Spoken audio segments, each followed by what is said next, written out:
polémique est lancée et relancée.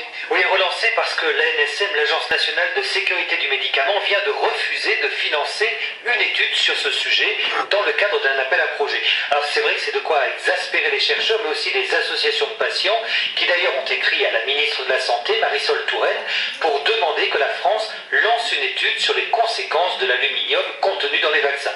Alors une petite précision, on met de l'aluminium dans les vaccins pour augmenter leur efficacité. Aujourd'hui, les industriels disent qu'ils n'ont pas trouvé d'autres substances aussi efficaces. Et pourquoi cette crainte face à l'aluminium est-elle justifiée? Eh bien parce que certains chercheurs disent qu'il y a des faits troublants. Le professeur Romain Guérardi, que nous allons d'ailleurs entendre dans quelques instants, travaille sur ce sujet à Créteil depuis 18 ans. Il suit près de 600 patients qui souffrent d'une maladie neuromusculaire que l'on appelle la myofascite à macrophage. Et pour lui, il n'y a pas de doute, l'aluminium est responsable de la maladie.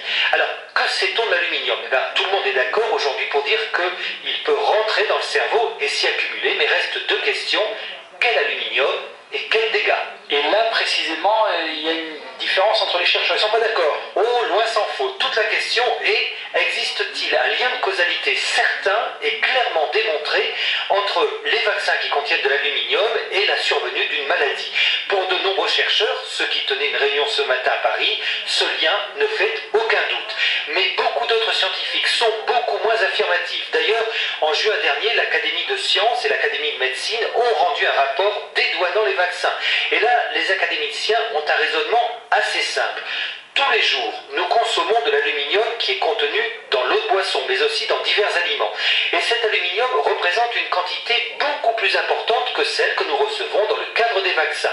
L'aluminium des vaccins ne peut donc pas être accusé de tous les maux, et les vaccins ont montré par ailleurs qu'ils protégeaient réellement contre de nombreuses maladies. Donc polémique ouverte. Merci Bruno Rougier, monsieur Santé de France Info. Voici à présent ce professeur, le professeur Romain Guérardi. De l'hôpital Henri Mondor de Créteil, il suit près de 600 patients depuis une vingtaine d'années. Il souffre, vous l'avez dit Bruno, de myofascite à macrophage, maladie qui, d'après ce professeur, a été provoquée par des vaccins contenant un adjuvant à base d'aluminium. Romain Guérardi. Quand on injecte cet adjuvant dans le muscle, il est immédiatement capté par des cellules qu'on appelle des macrophages, qui sont les éboueurs de l'organisme, dont le rôle est de traquer toutes les particules, qu'elles soient infectieuses ou non infectieuses de l'organisme, pour en débarrasser l'organisme. Et donc, la myofascite à macrophage, c'est finalement une accumulation à très long terme de macrophages qui ont capté les particules et qui n'ont pas réussi à en débarrasser l'organisme. Ces macrophages vont où? Alors, nos études chez la souris montrent qu'en fait, les particules qui sont captées par les macrophages dans un muscle, pour partie vont rester localement, mais qu'une autre partie, à peu près 50%, va sortir du muscle, tourner dans la circulation de façon chronique pendant des mois et des mois. Et à partir de cette circulation, certaines cellules sont capables de rentrer dans le cerveau. Une fois que la particule rentre dans le cerveau, elle ne peut plus en sortir. Elle est piégée dans le cerveau. Quels dégâts que provoquent ces macrophages riches en aluminium une fois qu'ils sont dans le cerveau? L'aluminium est connu comme étant un neurotoxique puissant depuis très longtemps. Chez la plupart des gens vaccinés, il n'occasionne pas de difficultés particulières. Mais s'il arrive à dépasser une certaine concentration, il est capable d'induire des lésions neuropathologiques qui ont été bien décrites par le professeur Christopher Shaw à Vancouver, qui a montré qu'en administrant de l'adjuvant vaccinal aluminique chez les souris, il reproduit des lésions qui ressemblent à celles des patients, avec des lésions neuronales, des atteintes motrices, des atteintes de la concentration et de la mémoire des animaux.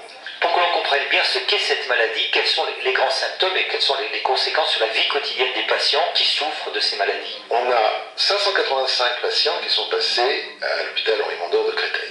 90% d'entre eux présentent l'association de douleurs musculaires diffuses, d'une fatigue très handicapante et totalement inexpliquée, et de troubles de l'attention et de la mémoire. C'est des fatigues extrêmement prononcées, c'est des gens qui sont obligés d'arrêter des gestes simples de la vie, comme se faire un shampoing par exemple. Garder les mains en l'air pour se baigner est un vrai problème. On parle de quelque chose que l'immense majorité de la population n'a jamais connu. Ils n'imaginent même pas que ça puisse exister à ce degré de sévérité. Professeur Guérardi, quelles sont les études supplémentaires que vous aimeriez faire pour finalement confirmer tout ce que vous êtes en train de dire? Il est absolument évident qu'il existe des populations à risque. L'avenir est probablement à la médecine personnalisée, c'est-à-dire à l'identification de facteurs de prédisposition individuelle de nature génétique, qui font que risque de développer une complication post-vaccinale, alors que le reste de la population n'a pas ce risque. Donc je pense que l'enjeu principal actuellement, c'est de comprendre quels sont les mécanismes de dissémination de ces macrophages dans l'organisme, regarder quels sont les gènes qui sont impliqués dans ces fonctions, et regarder comment sont les gènes impliqués dans ces fonctions chez les patients qui ont une myofascite à macrophages comparée à la population générale. Voilà pour ce reportage. Romain Guérardi, professeur à l'hôpital Henri Mondor de Créteil. Avec vous, Bruno Rougier, il est 13h22. 12h, 14h, toutes les infos.